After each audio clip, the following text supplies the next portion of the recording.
Hataw Balita ngayon.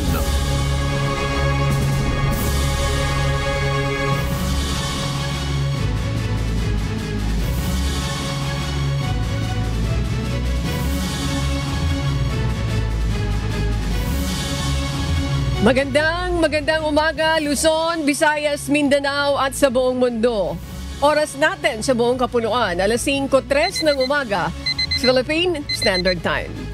Naririto pa rin po ang radio mobile booth sa North Luzon Expressway sa NLEX. Ako po, si Annie Rentoy. Ngayon po ay araw ng Lunes, ika-6 sa buwan ng Enero taong 2025. Tayo po ay sabayang napapakinggan sa Radyo La Verdad 1350 at UNTV Radio. Sitwasyon ngayon sa NLEX mga kasambahay, so far wala pa pong build up ang traffic dito. Both North Luzon and yung mga northbound and southbound mga kasambahay. So ang tabay lamang, wala pong mga pag-ambon, walang pag-ulan, maganda ang panahon right now na nararanasan natin. Bagamat nakikita nyo mismo right now, medyo madilim pa rin po sa oras na ito. At syempre, makakasama rin natin ngayong umaga ang ating global correspondent na si Noel Poliarco mula naman sa Edmonton, Alberta, Canada para ihatid ang mga balita mula sa iba't ibang panig ng mundo. Magandang umaga sa inyo, Noel. Samantala, simulan na natin ang balitaan. Narito po ang malalaki at makabuluhang balita ngayong araw. Hataw Balita ngayon. Posible ngayong linggo ihain ang ika-4 na impeachment complaint laban kay Vice President Sara Duterte. Ayon kay House Deputy Minority Leader Representative Franz Castro, ang pagkakaiba ng complaint na ito sa mga naunang reklamo ay ang malakas na suporta mula sa mga miyembro ng majority coalition. Bagamat wala pang detalye tungkol sa sektor na maghahain ng reklamo, umaasa si Castro na mapapabilis ang proseso ng impeachment kaugnay sa issue ng paggamit ng confidential funds ni VP Duterte. Hataw Balita ngayon. Naniniwala si dating bayan muna Representative Attorney Nery Colmenares na ang pagbabago sa komposisyon ng National Security Council o NSC at pagtanggal kay Vice President Sara Duterte at sa mga dating pangulo sa organisasyon ay naglalarawan ng isang lumalalang krisis sa pagitan ng mga Marcos at Duterte. Dagdag pa ni Colmenares, ang hakbang na ito ay hindi lamang isang issue ng pambansang seguridad kundi may malalim na koneksyon sa political survival ng mga paksyon ng dalawang pamilya. Ang reorganization sa nangyari sa gitna ng pagpapalit ng 2025 midterm elections na nagdudulot naman ng mas maraming tensyon sa pagitan ng mga pangunahing leader sa politika ng bansa. Hataw Balita ngayon. Sa tulong ng dark vessel technology ay muling namataan ng Philippine Coast Guard. Noong Sabado, January 4, ang Chinese Coast Guard vessel 5901 o monster ship ng China na nasa 54 nautical miles mula sa Capones Island sa Zambales napasok sa Philippine Exclusive Economic Zone.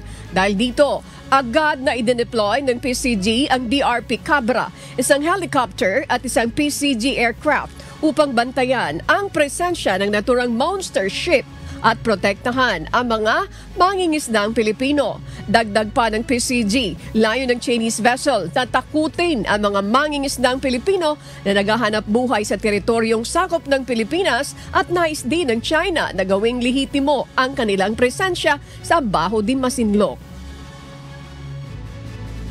Coast Guard, CD5901.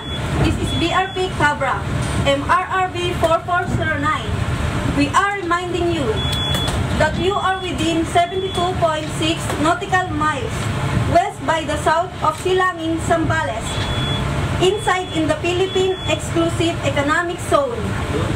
Please leave this area immediately. Over. China Coast Guard 5901 under Republic Act 12064 Philippine Maritime Zones Act, the United Nations Convention of the Law of the Sea, and the 2016 Arbitral Award. You do not possess any legal authority to patrol within the Philippines Exclusive Economic Zone. You are directed to depart immediately and to notify us of your intention. Balita Ngayon. Iimbestigahan na ng Senado ang umano'y Chinese submarine drone na natagpuan sa Masbate noong nakaraang linggo. Inihayag ni Senator Francis Tolentino na maghain siya ng resolusyon sa mataas na kapulungan ng Kongreso para sa pagsasagawa nito.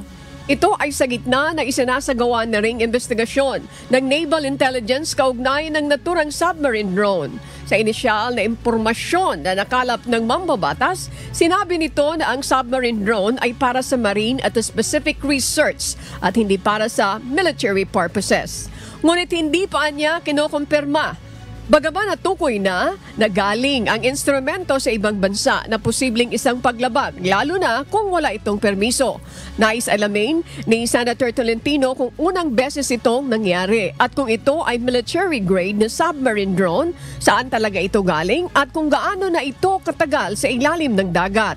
Target ng senador na i-file ang Senate resolution sa oras na mag-resume ang kanilang sesyon mula sa break.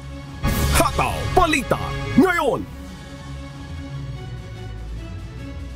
Hihigpitan ng Department of Social Welfare and Development o DSWD ang mga patakaran sa ayuda para sa Kapos ang Kita o AKA program upang matiyak na hindi ito magagamit sa political na interes. Ayon kay DSWD spokesperson, Assistant Secretary Irene Dumlao, gagamit ang ahensya ng standardized targeting system upang tukuyin ang mga benepisyo habang ang social workers ang magsasagawa ng validation at assessment.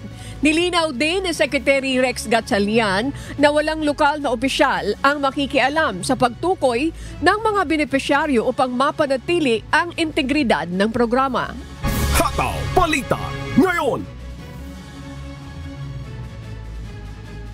Umakyat na sa 4 na bilang ng kumpirmadong nasawi dahil sa paputok ayon sa tala ng Department of Health o DOH mula December 22, 2024 hanggang January 5, 2025. Pinakabagong nadagdag sa bilang na yan ay ang isang 54 years old na lalaki mula sa Calabar Zone na nasawi dahil sa malubhang pinsala mula naman sa paputok na kwitis.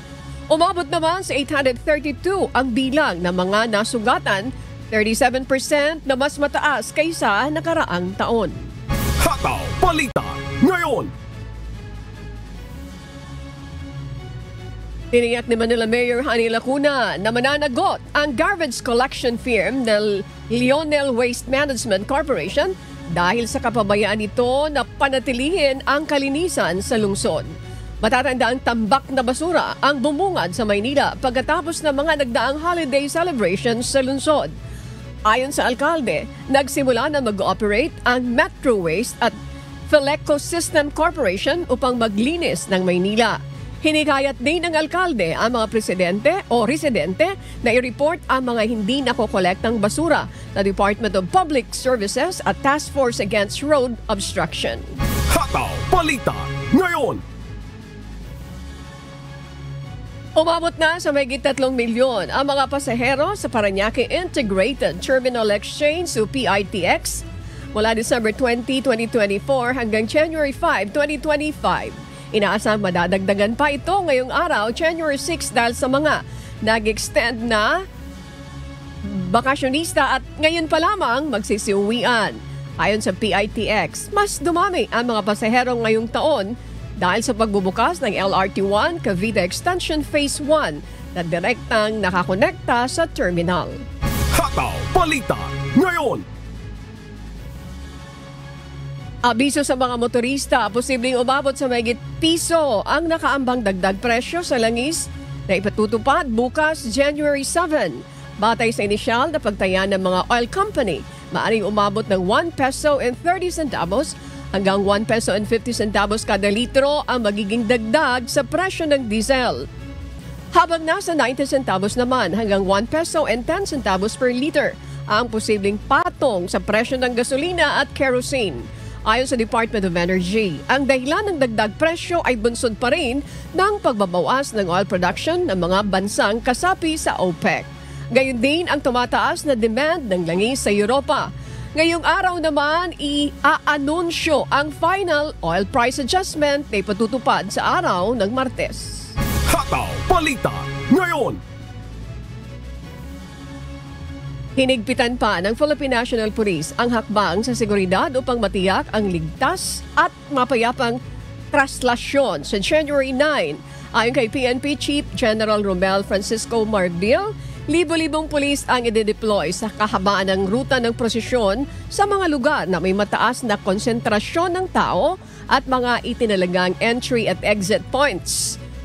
Ang mga espesyal na unit na sanay sa crowd control ay tutulong naman upang mapanatili ang kaayusan habang ang PNP Intelligence Group at Anti-Cybercrime Group ay magmamatyag sa mga posibleng banta, mapapisikal man o digital threats. Hataw Balita ngayon.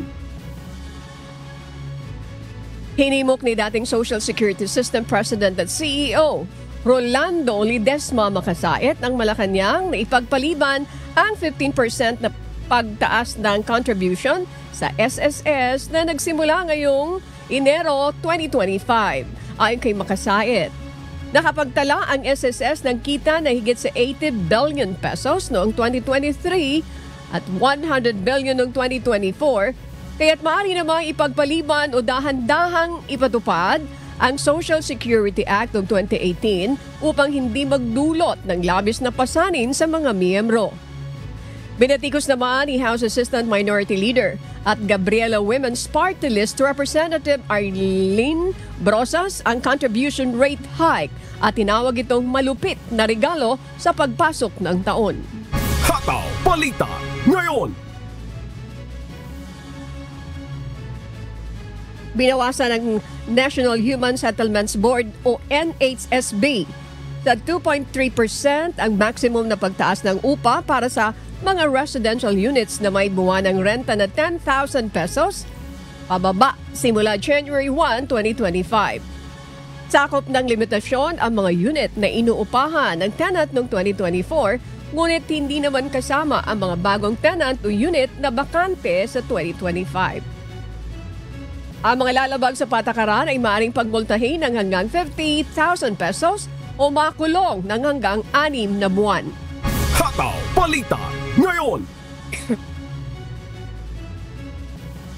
Ipinasilip ng Commission on Election ang magiging itsura ng balotang gagamitin naman para sa 2025 midterm elections, kung saan makikita ang pangalan ng 66 na kumakandidato sa pagkasenador at 156 na party list groups.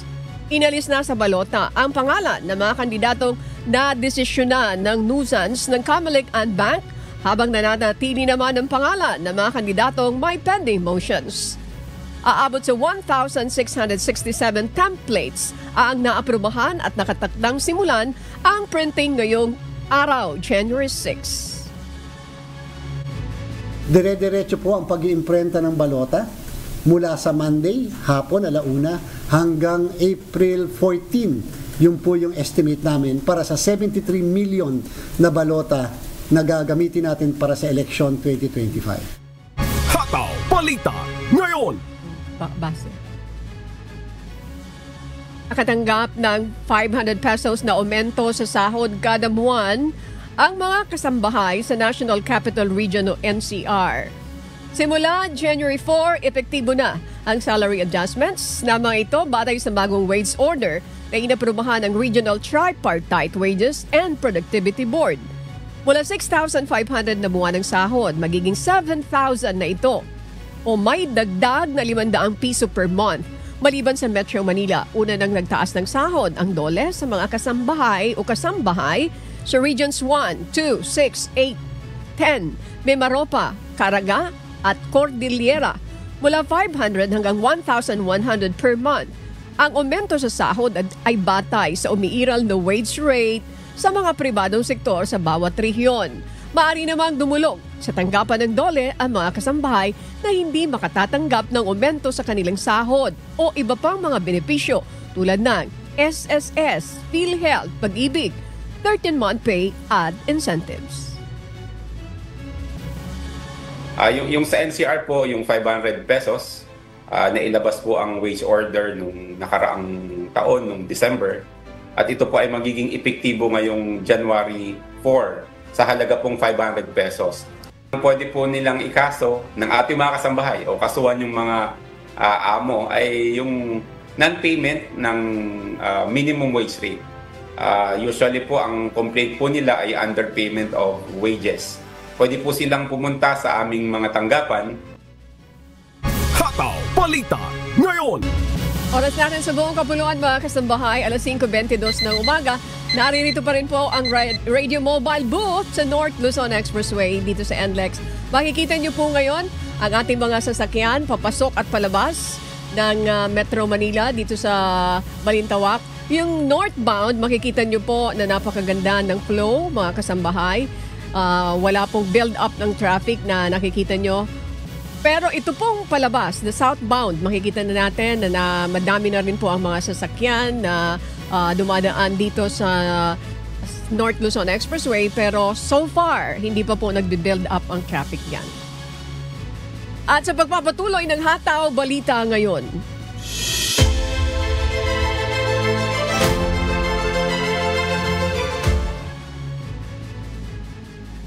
ini-anunsyo ng Manila Police District o MPD ang pagpapatupad ng gun at liquor ban mula January 8 hanggang 11 para sa Traslasyon 2025. Ayon sa MPD, mahigpit na ipinagbabawal ang pagdadala ng armas, pati na rin ang pagbibenta at pag-inom ng alak sa Quiapo area bilang bahagi ng seguridad sa taunang prosesyon. Samantala, nagpalabas din ng advisory ang Civil Aviation Authority of the Philippines o CAAP na nagsabing hindi na sila mag-i-issue ng Notice of Airmen o NOTAM hinggil sa traslasyon. Ipinatutupad ang no-fly at no-drone zone sa paligid ng Quirino Grandstand at Quiapo Church para sa kaligtasan at seguridad. Hataw Balita ngayon. Hinimok ng grupong Eco Waste Coalition ang publiko na panatilihing malinis ang kapaligiran sa isa sa gawang traslasyon na inaasang magdudulot ng basura mula sa milyong deboto na pupunta sa Maynila sa Huwebes, January 9. Ayon sa Eco Waste, maipapakita ang respeto sa pagdiriwang sa pamamagitan ng pagpapanatili ng kalinisan at hindi pagtatapon ng basura, lalo na ang mga single-use plastics. Inaasahang magiging mas marami ang basura ngayong taon kumpara noong 2024 kung kailan umabot sa 468 na metrikong tonelada ng basura ang nalikha. Hataw Balita ngayon. Ikinatuwa ng Department of Agriculture Secretary Francisco Tio Laurel Jr. ang suporta ng mga rice millers, importers at Philippine National Police sa tagumpay ng kadiwa ng Pangulo Rice for All Initiative na naglalayong magbigay ng abot-kayang bigas sa mga mamimili. Ang kadiwa ng Pangulo ay nag-aalok ng murang bigas na nagkakahalaga ng 40 to 45 pesos kada kilo sa ilang pampublikong pamilihan sa NCR at ilang kiosks sa LRT at MRT stations. Ayon pa sa kalihim, patuloy na umaasa ang DA na mas maraming negosyo ang sasama sa administrasyon ni Pangulong Ferdinand Marcos Jr. upang labanan ng food inflation at tiyakin ang abot-kayang presyo ng bigas. Hataw Balita ngayon. Pinatawan ni Bureau of Corrections Director General Gregorio Pio Katapang Jr. ng suspension ang 4 na personnel mula sa New Bilibid Prison kasunod na insidente ng pananaksak na ikinasawi ng isang bilanggo at ikinasugat ng dalawa pang iba. Kasama sa mga sinuspindi si Chief Inspector Louis Rodelas at mga corrections officers 1 na sina Christian Alonso, Joshua Mondres at Glicerio Cinco Jr. Mananatili silang suspendido habang isinasagawa ang investigasyon sa insidente na nangyari noong January 2 na nagdulot ng seryosong banta ukol sa seguridad sa loob ng bilangguan. Hataw Balita ngayon.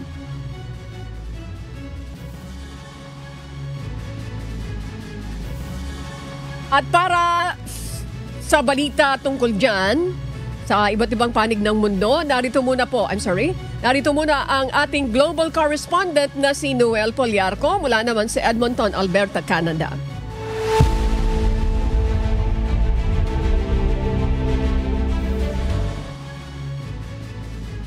Tuloy ang nakatakdang paglabas ng hatol ng New York judge sa hush money case laban kay United States President-elect Donald Trump. Sa kabila ng apela nitong ibasura ang kaso. Mula sa Edmonton, Canada, may humahataw na balita si Jeffrey Coz live. Hataw Balita ngayon. Jeffrey, may chance pa ba na paboran ng korte ang kahilingan ni Trump bilang incoming president?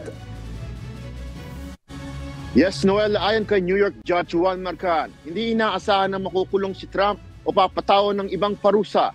Malaki ang posibilidad na ang hatol ay conditional discharge at ang ibig sabihin ay hindi siya makukulong o pagmumultahin. Tinanggihan din ng hukom ang mosyon ni Trump na ibasura ang kaso at binigyan siya ng pagkakataon na harapin ang sentensya sa kabila ng kanyang apela. Sinabi pa ni Judge Marcan na ang hindi pagsunod sa hatol ay maaaring makasira sa reputasyon ng umiiral na batas. Ang kasong ito ay nag-ugat mula sa $130,000 na bayad na ipinadala ng abogado ni Trump upang mapatahimik si Stormy Daniels bago ang 2016 elections. Itinuturing na isang makasaysayang pangyayari sa Amerika ang pagkakaroon ng isang president-elect na haharap sa sentensya kaugnay ng kasong kriminal. Ayon sa hatol ni Judge Marcan, walang sapat na dahilan upang ipagpaliban ang pagdinig sa kasong ito na magaganap 10 araw bago ang official inauguration ni Trump sa January 20. Balik sa iyo, Noel. Alright, maraming salamat, Jeffrey Coz, live mula sa Edmonton, Canada. Hataw Balita ngayon. Nangako ng pagtugon ang Russia matapos nilang ideklara na tinamaan nila na ang 8 US-made Army Tactical Missile System na pinaputok ng Ukraine noong Sabado. Ito ang umahataw na balita ni Gerard Moral. Hataw Balita ngayon. Inihayag ng Ministry of Defense ng Russia na tinamaan nila ang 8 long-range missiles at 72 drones sa kanilang air defense operations.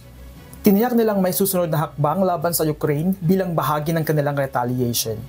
Pinabagsak din ng Russia ang ilang drone sa Leningrad at Kursk regions.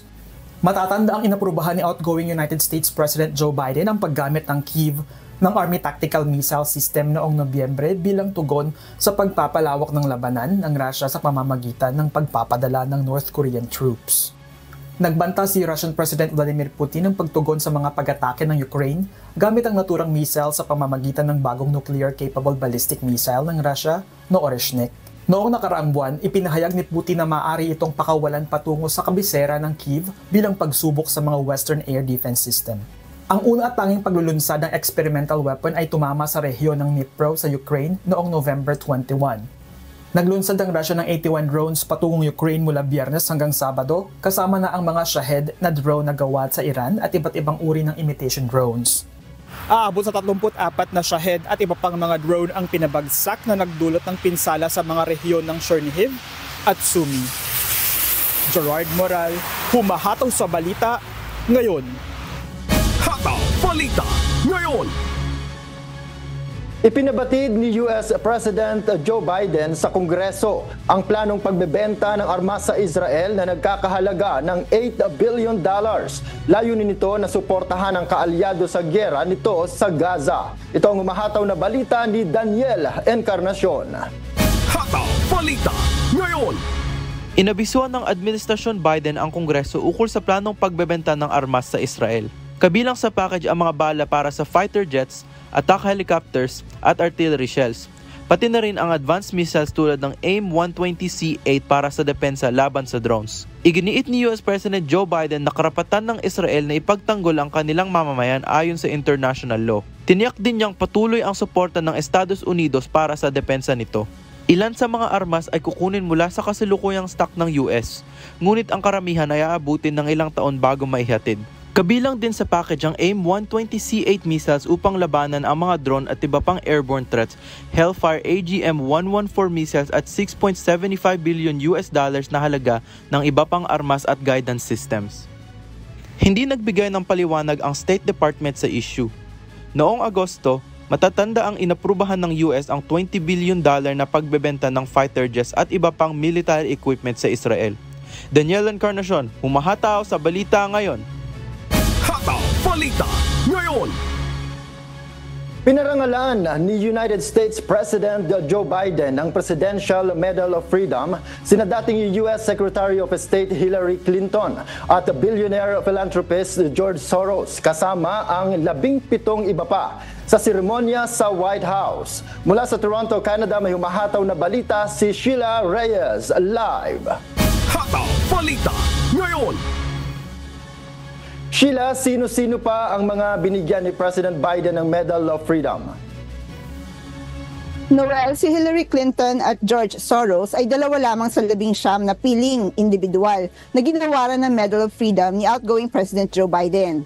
Kasama rin sa mga tumanggap ng parangal si Bono ng U2, isang kilalang aktivista laban sa AIDS at kahirapan, pati na ang aktor na si Michael J. Fox, isang advocate ng Parkinson's Disease Research and Development, at ang legendary actor na si Denzel Washington. Sa larangan ng sports, ginawaran din ng medalya si NBA legend Earvin Magic Johnson at si soccer icon Lionel Messi mula Argentina. 4 na pumanaw na ang binigyan ng parangal posthumously, kabilang sina former U.S. Attorney General Robert F. Kennedy at civil rights activist Fannie Lou Hamer. Noel? Sheila, ano ba ang mga batayan kung bakit nabigyan ng Medal of Freedom ang mga recipient? Noel, napili ang mga recipient batay sa kanilang ambag sa iba't ibang larangan. Si George Soros ay kinilala para sa kanyang philanthropic contribution sa liberal at democratic causes. Samantalang si Hillary Clinton ay kinilala sa pagtataguyod sa bitiin ng Amerika. Ginawaran din ang NBA legend na si Magic Johnson para sa kanyang pagsuporta sa undeserved community sa pamamagitan ng Magic Johnson Foundation. Noel?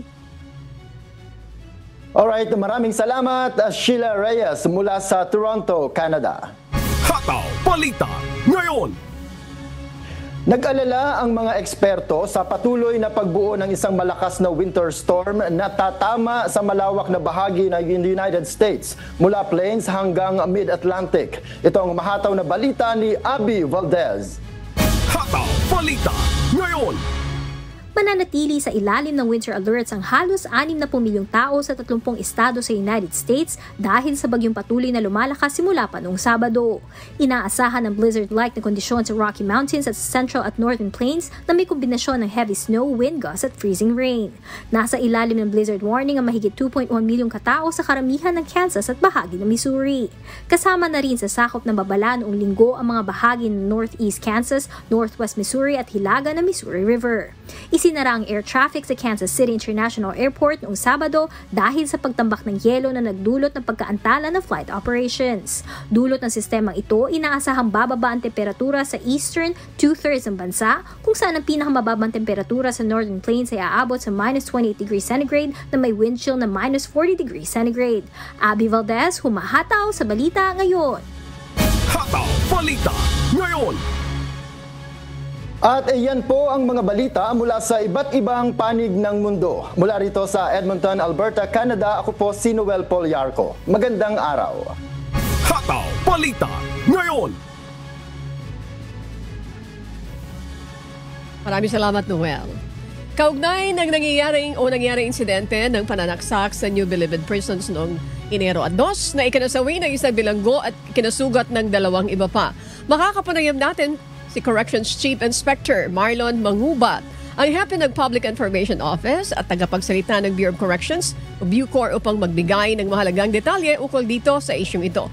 Magandang umaga po sa inyo, Corrections Chief Inspector Mangubat. Maraming salamat po sa inyong pagpapaunlak sa amin ngayong umaga. Kumusta po kayo? Magandang umaga din po, ma'am, at maraming salamat po sa pagbibigay ng oportunidad na ito. Magbuti mo po ating kalagayan at ito nga po, meron nga po tayong sasagutin na ilang katanungan mula dito sa inyong programa sa Hataw Balita. Magandang umaga rin po sa lahat ng mga tagapakinig sa bayan po. Ang unang katanungan ko po, ano yung reaksyon ng Bureau of Corrections sa nangyaring pananaksak po sa loob mismo ng Bilibid Prison kamakailan po? Apo. So ganun nga po, medyo kinabigla nga po siyempre dito sa Bucor yan. Dadalang po ng Kapaskuhan. So nakakalungkot naman ng mga ganitong pangyayari. So unang-una pong ginawa dyan is ina-isolate mo natin yung mga tao, yung mga involved. At yun din pong ating mga ilang personnel ay sabi natin naka-duty nung nung araw na yon, medyo nirelieve muna. Ganun din, nagbaba rin po ng order sa mga ating kolonya sa iba't ibang panig po ng ating bansa na maging vigilant doon kasi baka po magkaroon ng ating katamang retaliation kasi may involved po kasi mga pangkat dito eh. So yun po ang ginawa ng ating the same time humingi po tayo ng assiste mula sa PNP and NBI para mag-conduct din sila ng parallel investigation. Okay, Chief Inspector Marlon, you made mention about the parallel investigation. Ano po ang update diyan sa parallel investigation?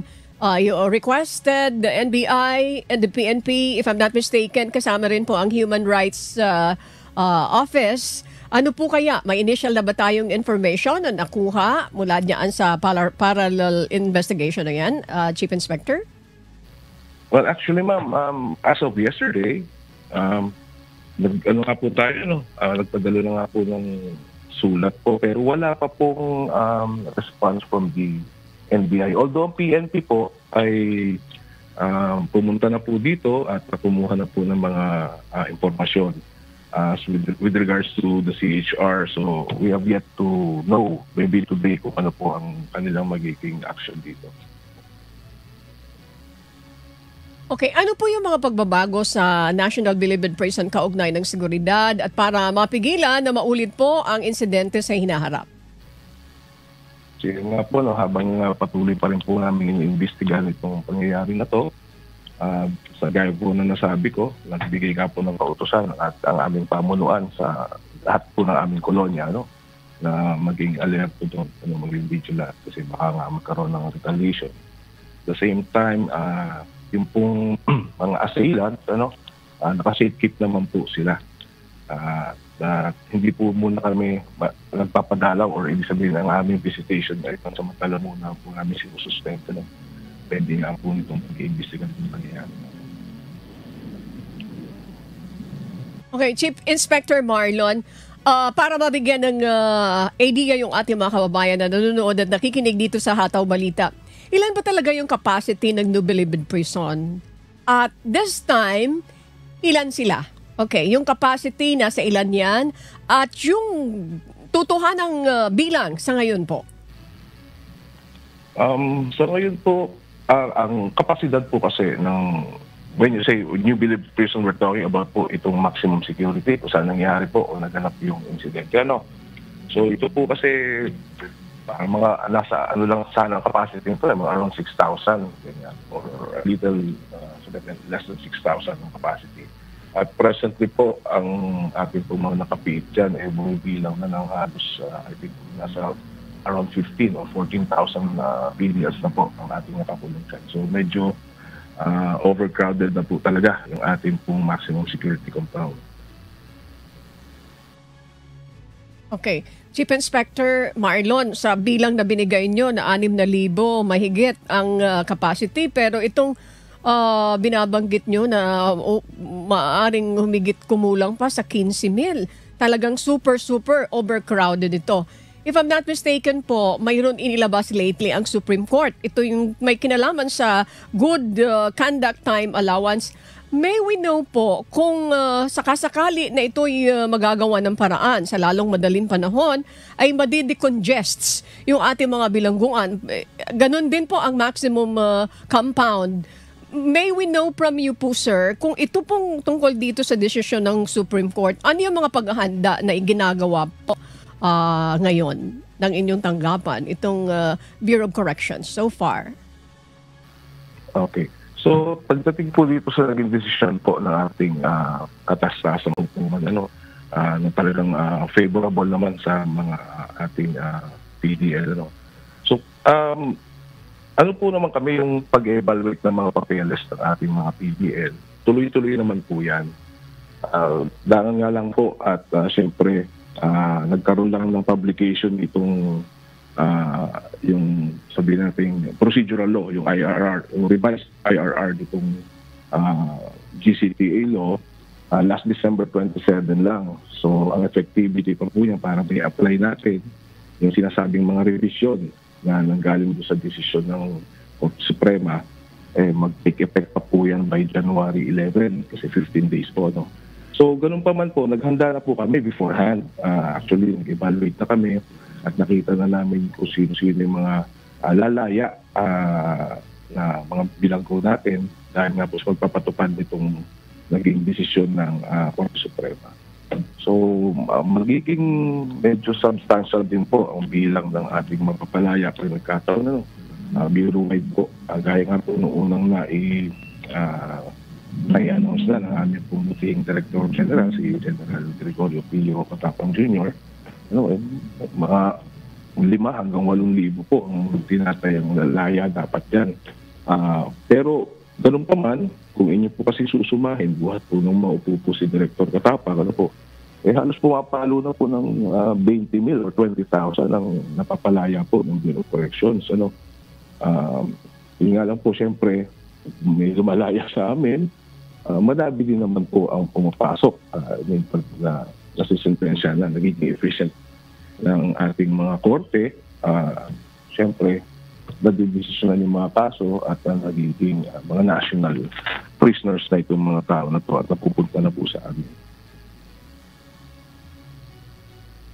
Chief Inspector, liwanagin ko lang, mula nung maupo si Chief Katapang po, lumalabas na mayroon ng pong 20,000 na napalaya dito sa term niya. At kung ito po ay maipapatupad na by Jan 11, itong 5 hanggang 8,000 ay makakalaya. Makakatulong po ito para ma-decongest yung ating mga bilangguan.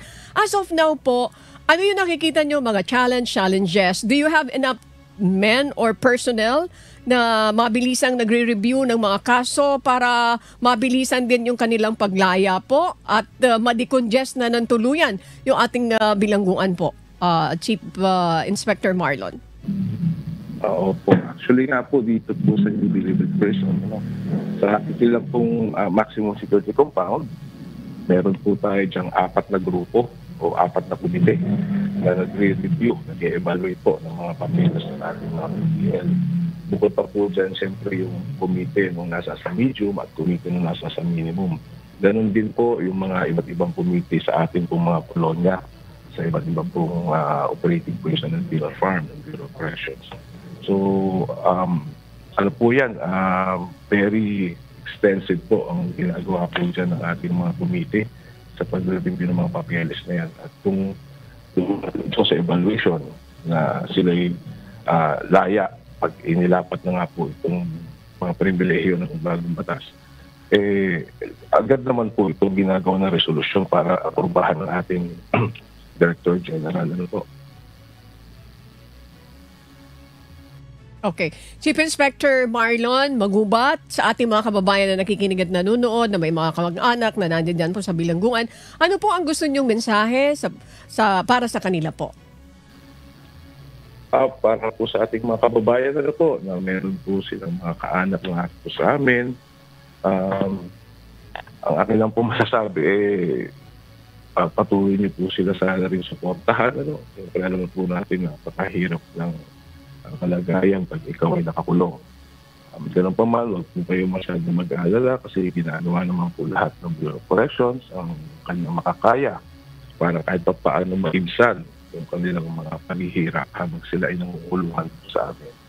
Ganun po man, sabi ko nga po, mahalaga po na madalaw-dalaw po niyo sila para sa gayon mas makatulong ito para sa totoong reformasyon gusto namin ibigay sa kanila. Nang sa ganun ay sila ay maging productive muli at mga law-abiding na mga mamamayan kung sila ay makalaya. Maraming salamat po sa inyong oras. Corrections Chief Inspector Marlon Magubat, ang hepe ng Public Information Office at tagapagsalita ng Bureau of Corrections. Again, maraming salamat din po sa pagkakataon ito at magandang umaga po sa inyong lahat.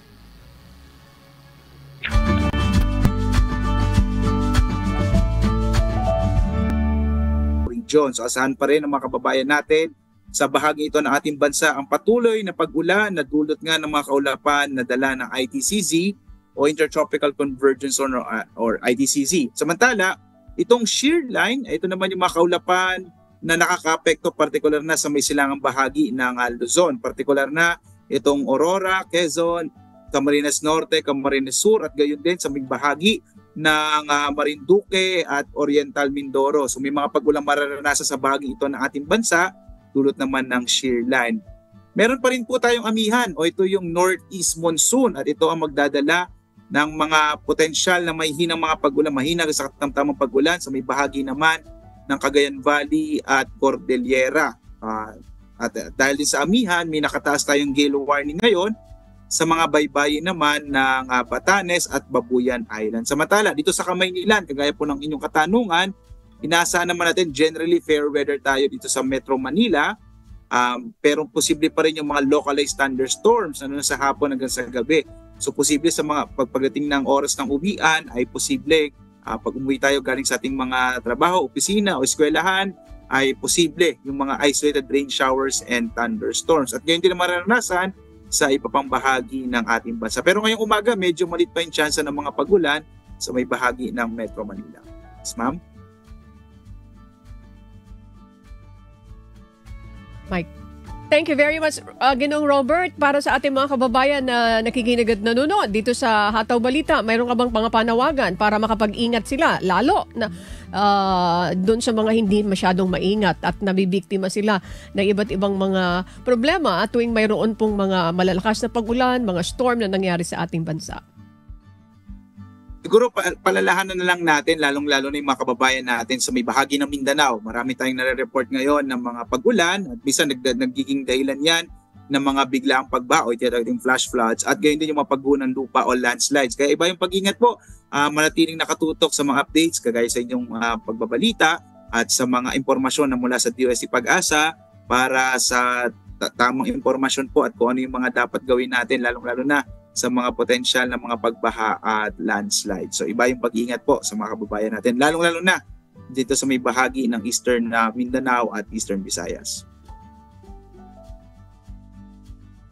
Maraming salamat po sa inyong panahon, Ginoong Robert Badrina ng Pag-asa Weather Forecasting Center.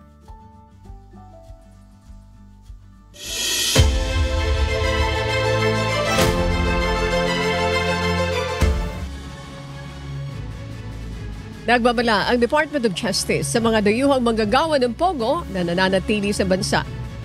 Sa kabila ng nationwide ban noong December 31, 2024, ayon kay Justice Secretary Crispin Remulla, sinimula na ng Bureau of Immigration ang operasyon para mahanap at ma-deport ang nasa 11,000 pogo workers na hindi sumunod sa kautusan. Anya malinaw ang direktiba ng Pangulo na wala ng lugar para sa pogo sa Pilipinas dahil sa mga isyong dulot nito tulad ng human trafficking at iba pang krimen. Hataw Balita ngayon! Plano ng Teachers Dignity Coalition o TDC na maghain ng petisyon sa Korte Suprema upang questionin ang legalidad ng 2025 education budget. Ayon sa grupo, isinama ang budget ng mga institusyong tulad ng PMA at PNP Academy na hindi bahagi ng tradisyonal na education sector, kaya lumaki ito sa 1.05 trillion. Giit ng TDC, ang budget ay dapat nakatuon sa basic education at mga guro na nagtuturo sa mga bata alinsunod sa saligang batas. Hataw Balita ngayon! Naharang ng Bureau of Immigration sa NAIA Terminal 3 ang isang babae matapos mabiktima ng 120,000 peso scam para sa Peking Airport Escort Service. Natuklasan na peke ang immigration stamp sa kanyang mga dokumento matapos niyang subukang magpanggap bilang turista patungong Bangkok, Thailand. Ayon kay BI Commissioner Joel Anthony Biado, ang insidente ay posibleng may kaugnayan sa sindikato ng mail order bride, kaya't pinapaalalahanan ng publiko na sundin ang tamang proseso ng immigration upang maiwasan ang ganitong mga modus. Hataw Balita ngayon!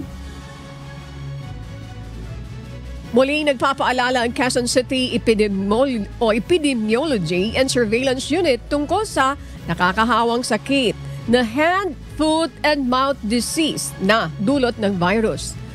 nakukuha o napapasa ang sakit sa pamamagitan ng paghawak ng kontaminadong bagay o gamit ng taong may HFMD o pagbahing, pag-ubo at malapitang pagkikipagsalamuha sa taong may sakit na ganito. Paalala ng QCU, kung ang sinuman ay may symptoms ay agad na magpakonsulta sa pinakamalapit na health center o paggamutan o kaya naman tumawag sa QCU hotline na 8703-2759.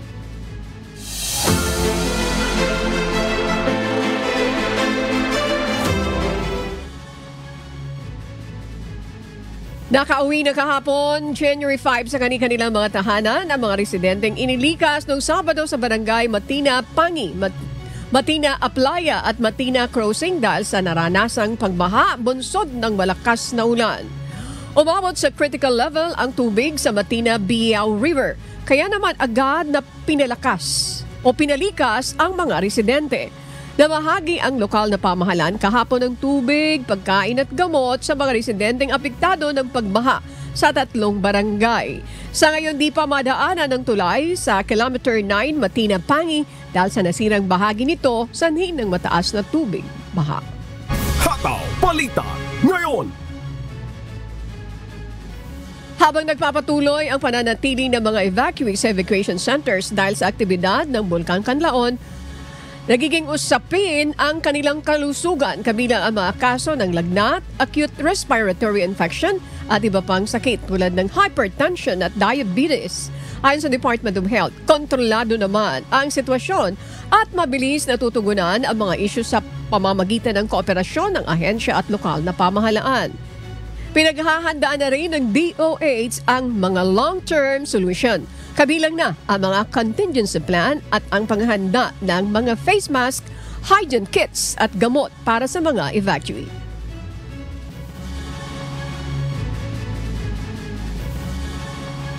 Very isolated case kasi based on the doctor na nag-investigate at saka yung DOH prior to the evacuation, meron na yung bata na kumbaga may ano na siya na sakit. So dinala na nga yun prior, dinala bago sa consultation, dinala na daw sa Gihulngan, tapos sa 5 hours travel na pinahilot po nila. So and then nung dito na nag-report naman sila, inattend naman po ng ating mga health workers, especially our doctor. And then nung time na nag-report na medyo lala na yung bata, ni-refer naman po sa hospital sa La Carlota. So far po actually I would really say na it's under control, most especially because very close ang relationship ng Department of Health with the local governments here. So pag may nakikitang issue, nakakatch po agad, tapos nakakapag-brainstorm ng solution agad. Hataw Balita ngayon. Mga kasambahay, bilang bahagi pa rin po ng advokasya ng UNTV na public service, ang radio mobile booth ay mag-iikot sa iba't ibang mga lugar upang abutin ang ating mga kababayang nangangailangan. Bukas po, araw ng Martes, January 7, magkakaroon ng free medical consultation, dental extraction, optical with free reading glasses na may kasama pang libreng gamot at pagkain. Yan sa Balagtas Covered Court, Pamplona 1 sa Las Piñas City. Kasama na rin po ang libreng legal consultation.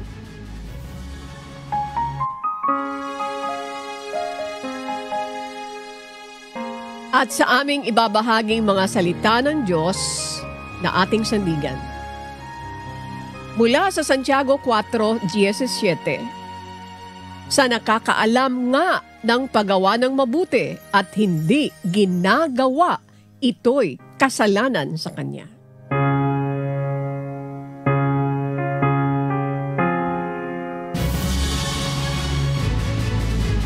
At yan po ang humahataw na balita ngayong umaga ng Lunes, ika-6 na tayo, sa buwan po ng Enero 2025. Maraming salamat sa ating mga kasama dito, Eugene, of course si Jojo, at kasama si Paraon, and of course si Bernie. Kasama ko rin si Alex, Josa, and Pressy. Kasama natin dyan sa studio, Rap, and of course, sa lahat sa inyo dyan, sa technical, Chris, at siyempre, sa radio. Ayan. Races. Sa ngalan muli po ng lahat na bumubuo ng UNTV News and Rescue, UNTV Radio La Verdad 1350, at ng ating mga correspondent mula sa Pilipinas at sa iba't ibang panig ng mundo. Ako po, si Annie Rentoy. Susunod na po ang Good Morning Kuya. Salamat po sa Diyos at magandang umaga.